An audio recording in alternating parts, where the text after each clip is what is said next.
Hello everyone, good morning and welcome to day 2 of Nainital trip. Finally हम लोग hotel से ready होके जा रहे हैं अपना नैनी लेक की तरफ फॉर बोटिंग।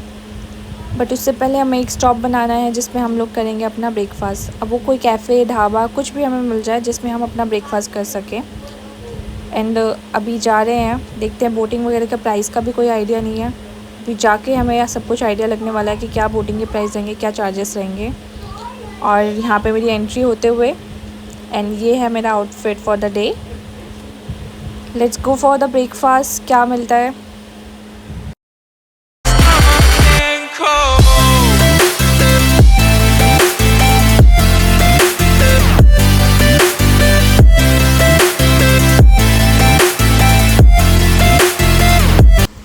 ब्रेकफास्ट के लिए हमें ये ढाबा मिला है जहाँ हमने चने, छोले और चाय का ब्रेकफास्ट किया है and it was very good. अब हम यहाँ से बोटिंग के लिए निकलेंगे।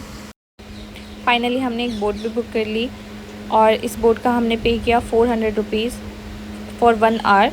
और जो हमारी यहाँ पे आप चप्पू वाली बोट देख पा रहे हो, इसका 350 है। और आई थिंक ये एक ही चक्कर काटते हैं, इसका मुझे पता नहीं है, बट ये बहुत लंबा चक्कर कटवा के लेकर आते हैं ये लोग भी। सो बोट पे हम लोगों ने बहुत ज़्यादा इन्जॉय किया नैनी लेक का view and it was very very beautiful. अब हम यहीं से प्लान कर रहे हैं मुक्तेश्वर के लिए। अब हम बात करेंगे थोड़ा जाकर स्कूटी वगैरह के लिए, सो हम लोग वहाँ तक जा पाए क्योंकि हम कैब अवॉइड करना चाहते हैं। एंड फाइनली हमें स्कूटी तो मिलती है, बट हमारा एक डिसएडवांटेज ये था कि 3 लोगों के पास लाइसेंस नहीं था, तो हमें एक बाइक लेनी पड़ी जिसके लिए हमने एक स्कूटी और एक बाइक के लिए हमने पे किया अराउंड 1500। सो बाइक भी बहुत ओके मिली थी हमें। स्कूटी वॉज वेरी गुड क्योंकि बहुत सही चल रही थी और वहाँ पहाड़ों पे एक सिमिलर स्कूटी ही वो लोग देते हैं सबको। और हम लोग यहाँ से निकल गए हैं मुक्तेश्वर के लिए।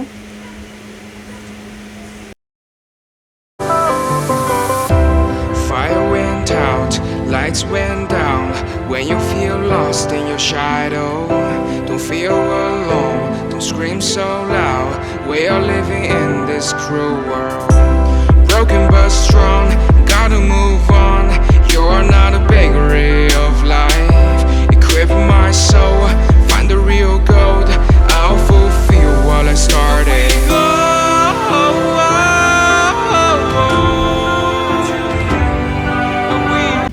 और मुक्तेश्वर की तरफ बढ़ते हुए हमें एक चीज़ और पता चली कि मुक्तेश्वर और कैची धाम के लिए जो था नैनीताल आने के लिए एक ही रूट था, जिसकी वजह से बहुत ट्रैफिक जाम हुआ था, जो आपको वीडियो में भी दिख रहा होगा। बट हमारा एडवांटेज ये था, हम 2 व्हीलर पे थे और 2 व्हीलर पे होने की वजह से हम लोगों ने ट्रैफिक क्रॉस कर लिया और जहाँ हमारा थोड़ा टाइम बच गया था। और इस टाइम को बचाकर हमने प्लान किया था कि हम भीमताल भी जाएंगे, बट फिर हम नहीं जा पाए क्योंकि रूट ऑलरेडी बहुत ज़्यादा लॉन्ग था। हमने जब मैप में चेक किया था it's around I think 40 kilometre and for 3 hours. तो हमें वापस भी आना था रात से पहले क्योंकि 8 बजे तक की हमारी बुकिंग थी स्कूटी और बाइक की। हमें उसको रिटर्न भी करना था, अदरवाइज़ चार्जेस लग जाते। सो हम लोग निकल गए फिर डायरेक्ट मुक्तेश्वर की ओर। अब मुक्तेश्वर की ओर निकलते हुए हमारा एक चैलेंज और ये आ गया कि हमें जो बाइक मिली थी वो उसमें पता नहीं क्या ख़राब था, मुझे आइडिया नहीं है, लेकिन वो बार बार बीच में रुक रही थी जिसकी वजह से हमारे 2 पार्टनर पीछे रह गए थे और हम लोगों को बहुत ज़्यादा डिले हो गया था।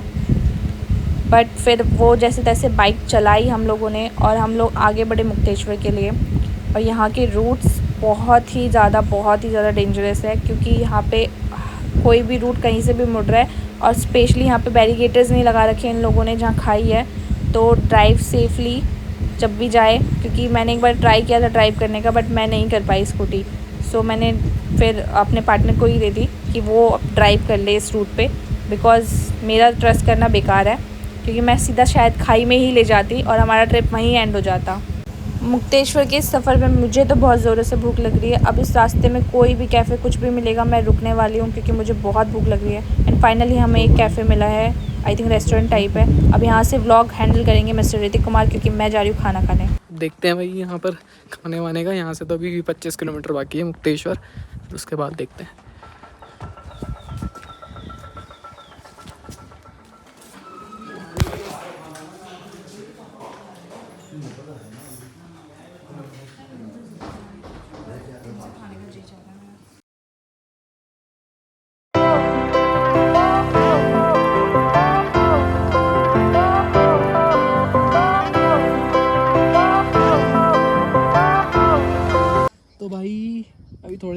पीछे बाइक वाले रह गए हैं हमारे पीछे, तो इसलिए हम रुके हुए हैं यहाँ पर, वेट कर रहे हैं कब तक आएंगे वो लोग। तब तक भाई आप वो देखो, नज़ारे देखो यहाँ पर क्या ज़बरदस्त दिख रहा है। ये देखो। अब खाना खा के हम लोग निकल गए वापस मुक्तेश्वर धाम के रूट पे। यहाँ से मेरा मैप बता रहा है कि 10 किलोमीटर और पेंडिंग है। इस रूट पे चलते चलते मुझे इतना तो पता चल गया कि हमें और टाइम अभी लगेगा, क्योंकि वहाँ पे चढ़ाई भी होगी। तो सिर्फ 3 घंटे का मुक्तेश्वर का रास्ता था, उसके बाद चढ़ाई अलग से है। और जब हम लोग मुक्तेश्वर पहुँचे हैं, हमें दिखा है इतना ज़्यादा ट्रैफिक जाम, क्योंकि यहाँ पे इतनी गाड़ियाँ, बड़ी बड़ी गाड़ियाँ थी, जिसकी वजह से यहाँ पे ट्रैफिक जैम हो गया था। हम लोगों ने फिर भी हार नहीं मानी, और हम लोगों को था कि इतना दूर आने के बाद दर्शन तो करके ही जाएंगे, तो हम लोगों ने अपनी स्कूटियाँ साइड लगा के रिस्क लिया। देखो भाई, बहुत जहरीला रास्ता है ये सांप घूम रहा जहरीला साला। ये तू है सांप।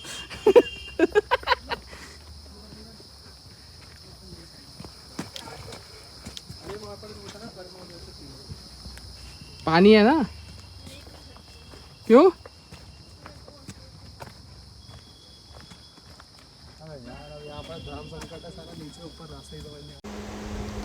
यहाँ पे मेरी हालत कुछ इस टाइप की हो चुकी है अभी पहुँचते पहुँचते। अगर हमारे पास स्कूटी होती तो हम बिल्कुल मंदिर के गेट तक आते, देन उसके बाद चढ़ाई दूसरी है वो हम करते।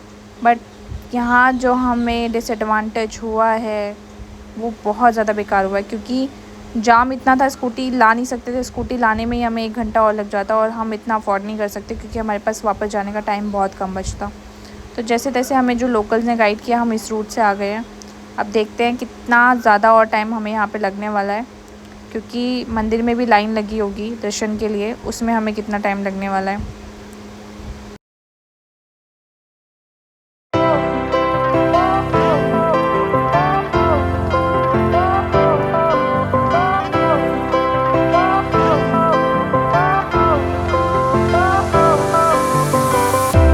Fire went out, lights went down. When you feel lost in your shadow, don't feel alone, don't scream so loud. We are living in this cruel world. सूख तो गए होंगे भाई होठ यार, बहुत टाइम लग रहा है यहाँ पर। यहाँ लोगों की मुँह से हाँ निकल चुकी है, लेकिन रास्ता नहीं मिल पा रहा है। ये चढ़ाई देख के मैंने 2 लोग लंगड़े हो चुके हैं चढ़ाई देख के।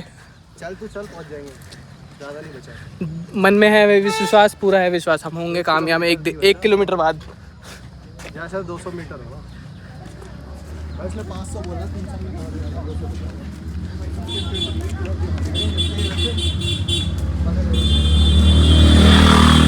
नज़ारे देखो भाई लोग।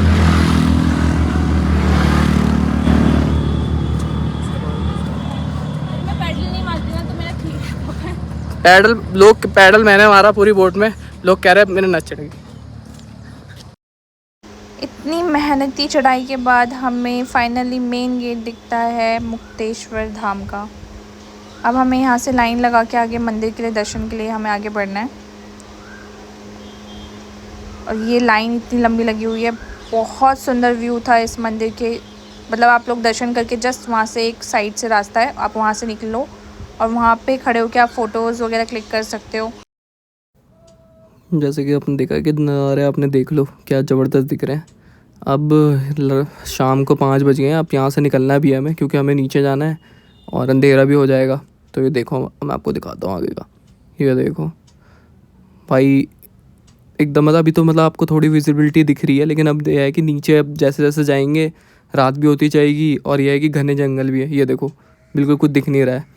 ये तो हम अकेले हो गए थे, फिर आगे जाके ये मंकू मिल गया था हमें, हमने वेट किया इनको एक जगह, फिर ये साथ में हम लोग चल रहे थे। यहाँ तो देखो बिल्कुल ही अंधेरा है, कुछ नहीं दिख रहा है, बस गाड़ी की जितनी लाइट है अगर बंद कर दो तो बिल्कुल ये होता है अंधेरा। गाड़ी सामने से आ रही है तो उसमें भी दिक्कत है, जैसे अब 2 व्हीलर आ रही है, ये देखो यहाँ से अब दिक्कत होती है कि मतलब पूरे आँखों में एकदम से ब्लड सा हो जाता है।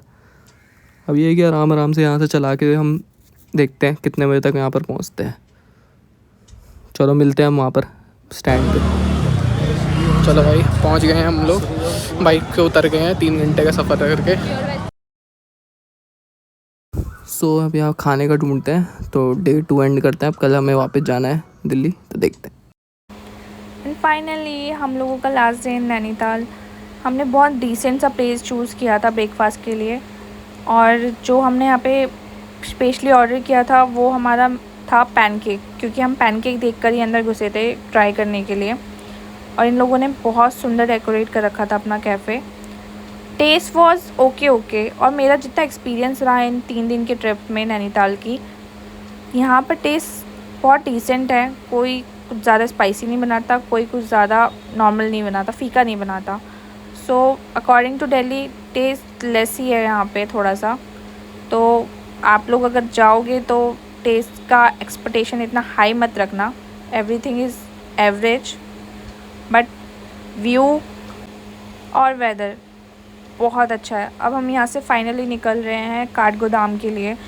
हम लोगों ने यहाँ पे एक वैन बुक करी है, किसी का शेयरिंग में लिया है, क्योंकि जो बस थी वो उसका टाइमिंग बहुत शॉर्ट था कि आप आएगी कब आएगी वाला टाइप चल रहा था उसका। और एक आई भी थी बट वो बहुत ज़्यादा फुल थी, वहाँ पे खड़े होके जाने की ज़रूरत थी। तो अब हम लोग ने कैब करी है, और कैब से हम लोग जो है हमारे बस स्टैंड पे आए हैं। और इस बार हमारे ऋतिक कुमार ने फ्लिक्स की बस बुक करी है। लेट्स सी इसको कि कैसे दिखती है भाई अंदर मैं से। आप लोगों को सजेस्ट करूँगा कि अगर आपको जाना है तो फ्लिक्स की बस करो भाई, बहुत स्पेशियस है। फिर ऊपर से मतलब ये है कि आपको मतलब कंफर्टेबल बहुत ज़्यादा है। ये देखो बस भी एकदम ज़बरदस्त लग रही है एकदम। चलो फिर ख़त्म करते हैं यहाँ पर व्लॉग, हम पहुँचने वाले हैं दिल्ली, तो मिलते हैं अब नेक्स्ट व्लॉग में। चलो बाय बाय।